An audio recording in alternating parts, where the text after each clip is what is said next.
After the death of Chief Justice John Marshall, President Andrew Jackson appointed Roger Taney as Chief Justice. The Marshall Court had always managed to avoid the issue of slavery. It had always been a controversial matter, even during the time when the Constitution was written. When the convention met in Philadelphia in 1787, there were delegates who wanted to end slavery. In fact, Franklin was the head of the American Abolitionist Society.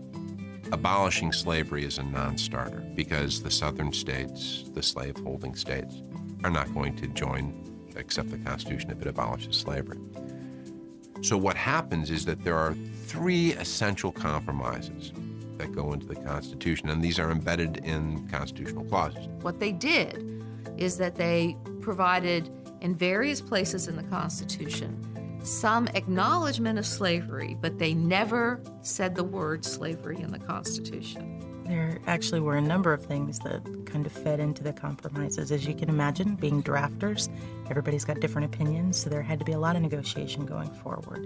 One is the crucial issue of representation. The southern states were making the argument that slaves are people, and consequently, in terms of determining how many congressmen we're entitled to, we need to count our slaves. Now, the North was appalled by that. The northern states said, well, that's ridiculous. Your slaves don't have any rights. You don't treat them like people. You treat them like property. You shouldn't have any representation whatsoever for your slaves. And that was a hard-fought issue, and they came up with the 3/5 compromise. It's important to keep in mind that people who were anti-slavery, who believed in equality of all persons, including people who happened to be held in slavery, wanted 0/5. Because that gave 3/5 or 5/5, for that matter, gave more power to slavery. The second is the clause that prohibits Congress from abolishing the slave trade until 1808. Not slavery, of course, but the slave trade. There were some jurisdictions in the South that felt we don't have enough slaves yet, we need another 20 years. Others felt, well, yeah, I think we're okay, we could abolish it tomorrow. They compromised on this 1808. As soon as that year came along, Congress did in fact abolish the slave trade. Then Article 4, Section 2 contains the Fugitive Slave Clause, which requires that states, if a slave were to escape into a free state, that state has to help the owner get that slave back. So all of these things were put into the Constitution so that the framers of the Constitution in Philadelphia could agree to it among themselves and then could sell it to their states. By the time Roger Taney became Chief Justice, slavery was a topic which threatened to divide the nation. There were economic impacts for slave owners with their property and the ability and the success of their economies that were heavily dependent upon slave labor. So there were some that were adamant about the maintaining of the slavery conditions in order to survive economically. At the same time, we see in the United States is a growing anti-slavery movement called the abolitionist movement. So there was a battle about what would happen with slavery in the United States. At the same time all of this was happening, we were growing and expanding our territory. The United States was adding states, bought the Louisiana territory, was purchasing land in the West, and we were going to have more and more states. It was obvious that there were more states that were going to come into the Union. There was a real concern for the South, and with the growth and the expansion of the United States, that was going to mean that there was going to be a lot of new states, new territories that were going to strongly outnumber their way of thinking, their way of life. Now, the South understood that if most of the new states were admitted as free states, there would come a point where there would be enough free states to amend the Constitution and prohibit slavery. That's what they wanted to avoid at all costs. So the South's position was, for every free state that is admitted, a slave state has to be admitted as well. Maine and Missouri were both looking to be brought in as new states and territories for the United States. And one of the ways the political leaders, again, thought that they could adjust and temper disagreeing parties was to bring one in as a slave state and one in as a freed state. In 1820, Congress passed legislation known as the Missouri Compromise. The terms of the compromise were this: Missouri would be admitted to the Union as a slave state on the condition that after that, Any state above the 36 degrees 30 minutes north latitude line would be a free state, and any state below that line would be a slave state. With the Missouri Compromise, Congress believed it had come up with a reasonable solution to satisfy those who were pro-slavery and those who were anti-slavery. But it created a great amount of inconsistency when it came to the status of slaves in America. It made it difficult for slave owners, and it made it difficult for slaves. Because if you were traveling from one destination to the next, and you happened to cross through maybe one slave state into a couple of freed states before you got to the slave state, what were your rights, whether you were an owner or a slave, while you were within those respective jurisdictions? So what happened is slave owners would take their slaves to territories or states that did not allow slavery.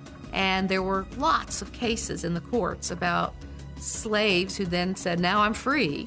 As the anti-slavery movement really gathered steam and became very vitriolic and aggressive in the 1830s, things got nastier and nastier. And the South began to feel very defensive, very much under assault, and consequently it became much, much more polarized.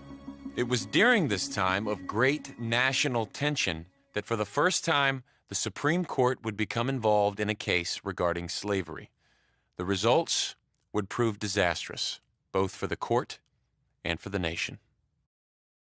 Dred Scott had been born a slave in Virginia. His owner, Peter Blow, owned 850 acres of farmland. Dred Scott worked there until he was sold to Dr. John Emerson in 1833. Dr. Emerson was an army doctor whose assignments required him to move around the country.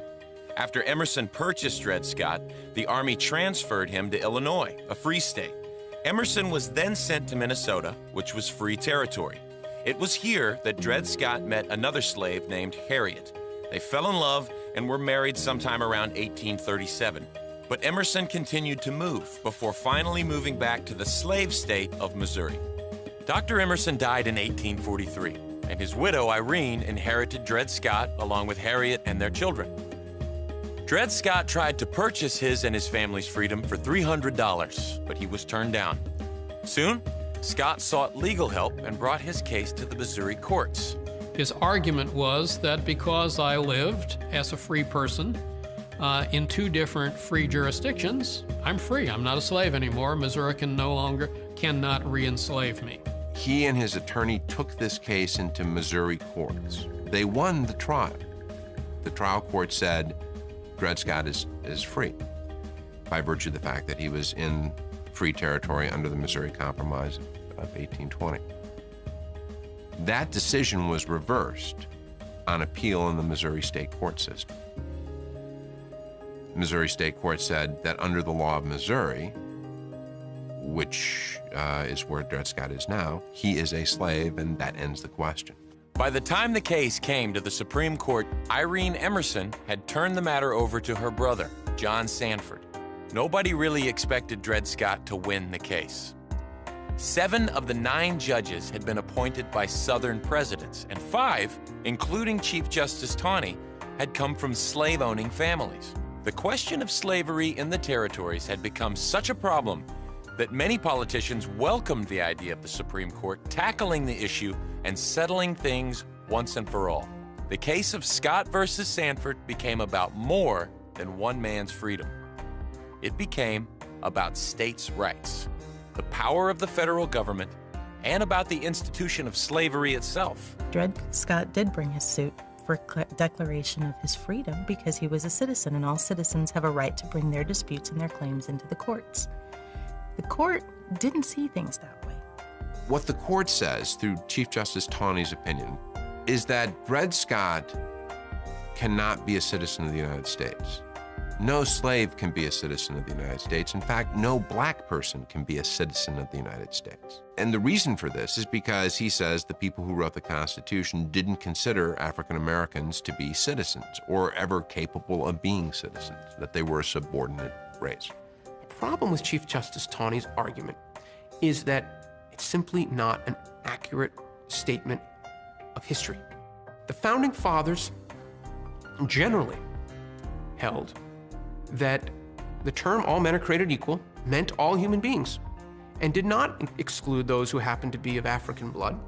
and that the institution of slavery, although something they tolerated, something they engaged in, many of them, something they did not generally seek to immediately abolish, was nonetheless violated someone's rights. Taney went further than that. He also said that the Missouri Compromise, the compromise that said some territories would be free, some would be slave, that the Missouri Compromise was unconstitutional, that Congress did not have the right to pass that law because there was nothing in the Constitution, going back to the idea that there's listed powers, nothing in the Constitution gave Congress the right to pass legislation regarding slavery. And that without that being listed in the Constitution, therefore Congress went beyond its powers, and this was unconstitutional. So he completely decimated the Missouri Compromise. For the first time since Marbury versus Madison, the Supreme Court had exercised the power of judicial review and ruled an act of Congress unconstitutional. But the decision was not unanimous. Justice Benjamin Curtis was one of two Supreme Court justices who disagreed with Taney. Curtis's dissenting opinion was 70 pages long. So he was completely unpersuaded that because at the founding of this country slavery existed, that meant all the founders, or as a general proposition, the country as a whole supported slavery. If we're actually to look at what the founders thought about the citizenship of free blacks, we should remember that in at least 5 states, there was no racial qualification for voting. And as far as we know, blacks as well as whites did vote in some of the states. So Chief Justice Taney's argument that, well, the word citizen could never have meant for the founders anyone whose ancestors were held in slavery, anyone who is of African blood, is just simply not consistent with the facts. In his dissent, Justice Curtis wrote, "They are, in every sense, part of the people of the United States, as they were among those for whom and whose posterity the Constitution was ordained and established." Curtis's dissent greatly angered his fellow justices. They were so hostile towards him that he was forced to resign from the court 6 months after the decision. But his dissenting opinion was used later during the elections of 1858 and 1860 by anti-slavery groups. And Republicans like Abraham Lincoln argued against the Dred Scott decision and challenged the ideas that blacks had no rights and could not be considered citizens. Lincoln said, "The authors of the Declaration of Independence never intended to say all were equal in color, size, intellect, moral developments, or social capacity. But they did consider all men created equal, equal in certain inalienable rights, among which are life, liberty, and the pursuit of happiness." Chief Justice Taney may have thought the ruling in the Dred Scott case would settle the issue of slavery in the territories, but it had just the opposite effect. Constitutionally, this decision has been ridiculed. It's called the worst decision in the history of American Supreme Court cases. And it is pretty badly written, and it's not supported very well by the argument, but it had an incredible effect on the country. As you can imagine, anytime the Supreme Court talks, it usually means that that's a finality for everyone. I think that the anticipation was that, yes, this will bring about the result that we want, and that the South will be preserved and be protected. And from the Southern's perspective, the Northern rejection of Dred Scott was doubly offensive, precisely because the Dred Scott decision had been so formal. It had been the Supreme Court of the United States had said there is a solemn right to property in slaves. From the Northerners' perspective, the willingness of a Supreme Court which was dominated, which had a pro-slavery majority, appeared absurd, outrageous, and an abuse of the institutions of the Supreme Court. Dred Scott returned home, still a slave.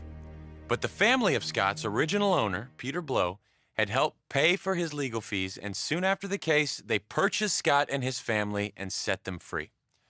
Dred Scott died in 1858, a free man. Unfortunately, the nation would be split in two, families would be pitted against each other, and more than 600,000 lives would be lost in a civil war before all slaves would be set free. There's a lot of immorality in the law, and a lot of immorality that is tolerated. in the law. And the notion that you would treat somebody as a subordinate being because of the color of her skin, or his skin, is roundly repudiated today. No one is going to make that argument, at least in any sensible form. And yet the Supreme Court made that argument in 1857. The Dred Scott decision was never officially overturned by any court. But that didn't matter because we fought a civil war. The North prevailed, and as a result of that Civil War, we have amendments to the United States Constitution. The 13th Amendment abolishes slavery. The 14th Amendment says very clearly that anyone born in the United States is a citizen of the United States. And of course, the 14th Amendment also says that no state can deny another person equal protection of the law. The Dred Scott decision, like the other cases we've discussed, had a powerful impact on the nation. In the case of Scott versus Sanford, the court's decision had unintended consequences. Chief Justice Taney did not intend for the decision to further divide the nation over the issue of slavery, eventually leading to the Civil War. But he also couldn't have guessed the decision would be effectively overruled by constitutional amendments. But these cases happened so long ago, back in the 1800s. So why do we have to study them? Sure, they affected things back then, but what difference do they make in our lives today? The answer is a lot. Well, all of the cases that we've discussed are of great contemporary significance. Marbury versus Madison, for instance, is the foundation for judicial review. All the things that the Supreme Court has done over its history flow directly from Marbury. Certainly today, with the debate over the health care legislation, both McCulloch versus Maryland and Gibbons versus Ogden are going to be central cases, because the case is going to turn on the appropriate construction of the Commerce Clause, and Gibbons versus Ogden is the case, really the foundational case. Likewise, McCulloch versus Maryland is going to be implicated in that debate as well, because one argument in favor of Congress is that it is relying on the Necessary and Proper Clause. Dred Scott is still an important case because it has come to stand for the principle that when the Supreme Court attempts to intervene in and bring an end to a vitriolic political debate, very often it can do more harm than good. There are some things that simply have to be worked out and resolved by the political process. The judicial power of the United States shall be vested in one Supreme Court, and in such inferior courts as the Congress may from time to time ordain and establish. When the authors of the Constitution wrote those words more than 200 years ago, they could not have foreseen the great impact the Supreme Court and its judges would have on American life. And maybe even the judges themselves could not have predicted their decisions would have such long-lasting effects. The reasons we study cases like Marbury versus Madison, McCulloch versus Maryland, Gibbons versus Ogden, Worcester versus Georgia, and Scott versus Sanford is because they all played a part in shaping America. They're important. They matter. Even today, they're referenced in courtrooms across the nation. So they're worth paying attention to, because just as the decisions in these cases affected the lives of people back in early America, they affect us today, and they'll continue to do so in the future.